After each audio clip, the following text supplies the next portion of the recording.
About to upgrade my dash 12-volt outlet to a USB. I already pulled it out.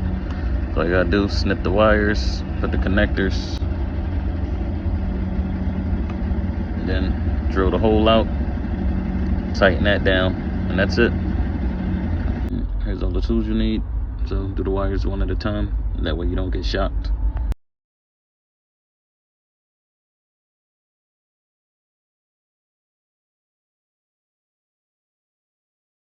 Test run.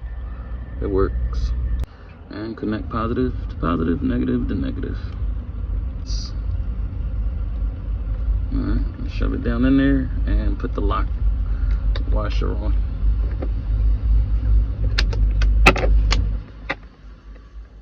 Make sure it's angled the way I want it to be angled.